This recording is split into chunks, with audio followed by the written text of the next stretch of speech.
A nessuno di noi fa piacere il pensiero di dover morire.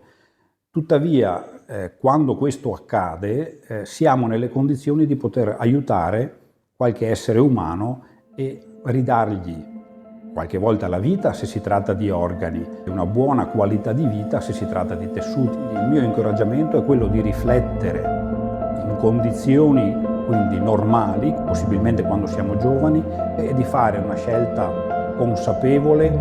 Appena abbiamo preso una decisione, comunichiamola ai nostri familiari e possibilmente anche al nostro medico.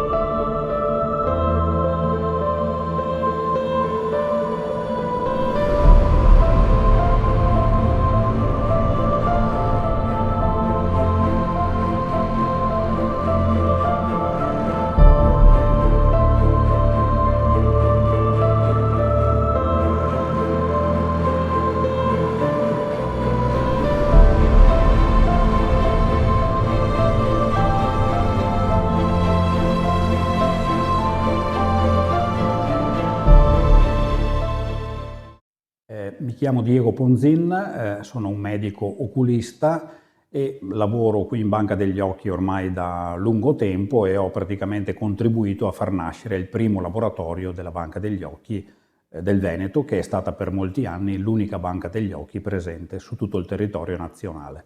La cornea è un tessuto molto particolare, è la parte più anteriore del bulbo dell'occhio umano ed è una lente sostanzialmente, è una lente molto potente. Come tale deve essere trasparente e deve avere una curvatura molto precisa.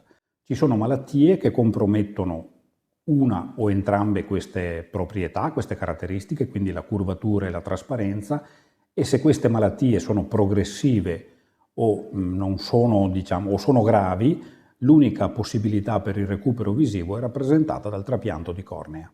Relativamente al trapianto di cornea, ancora oggi viene effettuato per lo più con tessuti di origine umana, quindi prelevati da donatori. È una persona che nella maggior parte dei casi è deceduta ed è in uno stato di arresto cardiaco, quindi senza le problematiche molto complesse legate all'accertamento di morte con criteri cerebrali come occorre fare per il trapianto di organo. Questa persona in stato di morte cardiaca, quindi alla luce della legge italiana, dovrebbe aver espresso in vita la sua volontà o meno nel donare i propri tessuti qualora fosse possibile. Se la persona ha espresso in vita questo parere favorevole e la famiglia testimonia in modo concorde il mantenimento di questa volontà, viene avvertita la Banca degli Occhi da parte di uno staff che è presente pressoché in tutti gli ospedali pubblici e anche in molti ospedali privati convenzionati della nostra regione. Questo staff è lo staff del coordinamento ospedaliero trapianti, che incarica la Banca degli Occhi di provvedere alla realizzazione della donazione, quindi al prelievo dei tessuti corneali. La Banca degli Occhi allerta un medico del suo staff che si reca sul luogo della donazione ed eseguirà il prelievo. Nel frattempo però si cominciano a raccogliere alcune informazioni anamnestiche, quindi relative alla storia clinica del donatore, per escludere in modo progressivamente sempre più sicuro la possibile presenza di malattie trasmissibili. Il prelievo viene eseguito da un medico che è stato opportunamente formato. A quel punto i tessuti vengono trasportati nella Banca degli Occhi e all'interno del laboratorio subiranno una serie di valutazioni e di lavorazioni che li renderanno adatti al trapianto su un particolare occhio di un particolare paziente. Nel nostro mondo, nel mondo dei tessuti, la parola banca deriva dalla straordinaria scoperta che è stata la possibilità di conservare i tessuti. e questo fa sì che nella maggior parte dei casi il trapianto di cornea possa essere eseguito in condizioni di elezione, quindi come intervento programmato. La cornea, se dovessimo pensarci dal punto di vista appunto di questo tessuto, capirà di essere pronta per il trapianto perché qualche giorno prima sarà inserita in un apposito liquido che la fa arrivare al tavolo operatorio in condizioni adeguate. Prima del trapianto deve essere trasferita in un terreno, lo chiamiamo noi opportuno, che sarà il terreno di trasporto, all'interno del quale compirà il viaggio fino alla sala operatoria. La cornea parte dalla banca degli occhi dopo 10-15 giorni dal momento della donazione e il trapianto viene eseguito entro 2-3 giorni dal momento dell'uscita dalla banca degli occhi.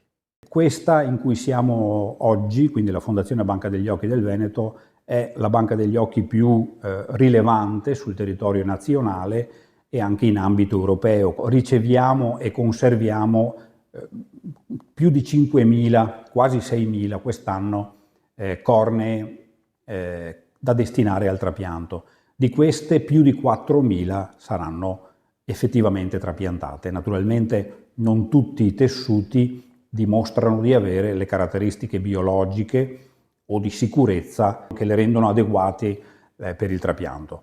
Potremmo dire ecco, che qua parte una cornea ogni ora e ne arriva una ogni mezz'ora, ecco, in ambito diciamo così diurno. In Italia si fanno ormai da diversi anni dai 6 ai 7.000 trapianti di cornea ogni anno e il 60% di questi trapianti viene garantito da tessuti che partono da questa banca degli occhi. Con la nostra popolazione dovremmo fare 8-9 mila trapianti di cornea all'anno per garantire il 100% del fabbisogno di tessuti oculari per i nostri pazienti. Ecco.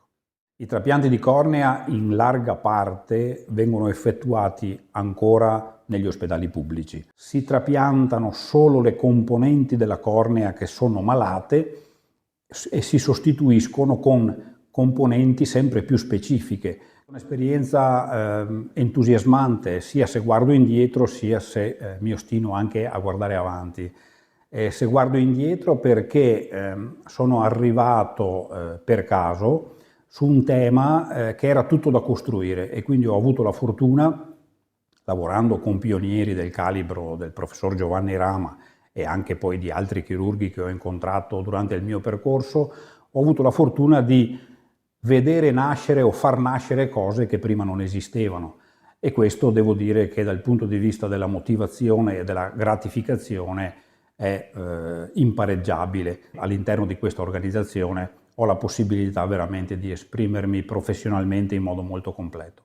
Racconto un paio di storie che sono, se vogliamo, un po' ai due antipodi del mio lavoro.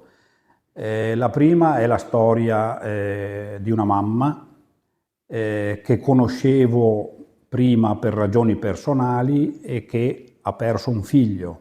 Per la mia, diciamo così, professione mi sono trovato a interagire con questa madre che era sola e cresceva da sola questo figlio e naturalmente è stato un momento di scambio molto forte in cui mi sono trovato a dover conciliare la situazione dell'amicizia con anche il distacco professionale che mi è richiesto quando devo pensare che la donazione è un atto che poi alla fine deve trasformarsi in una procedura e si deve realizzare. E devo dire che non è stato facile, però 6 mesi dopo questa donazione, in un tempo in cui non avevo più visto questa persona mi ha cercato per ringraziarmi di averla accompagnata nel percorso di donazione perché a distanza di tempo sentiva che il pensiero di aver donato le era di conforto. Agli antipodi potrei riferire di una esperienza che ho avuto mezz'ora fa, visitando una signora non molto più grande di me, accompagnata dalla figlia. Questa signora viene da un paese, diciamo così, dell'est, ha perso un occhio per questioni molto tribolate di mancanza di possibilità di accesso a strutture, eccetera, e ha un occhio, diciamo, che è in grande difficoltà per colpa di una malattia genetica corneale che colpisce sempre entrambi gli occhi. È una patologia che qua nella nostra regione trattiamo correntemente e brillantemente. E alla fine del colloquio, che è stato piuttosto dettagliato, in cui ho spiegato alla signora quali erano le possibilità per ridarle la vista, visto che in questo momento è funzionalmente cieca, la madre si è seduta sulla sedia ammutolita e la figlia si è seduta per terra, con mia grande sorpresa, e ha cominciato a piangere. E io le ho detto: ma piange per disperazione o per felicità? E lei mi ha detto: per felicità, per quello che mi ha detto. E allora io le ho detto: senta, la lascio qua un momento, pianga pure, e quando ha smesso di essere felice venga che ci mettiamo d'accordo per programmare l'intervento.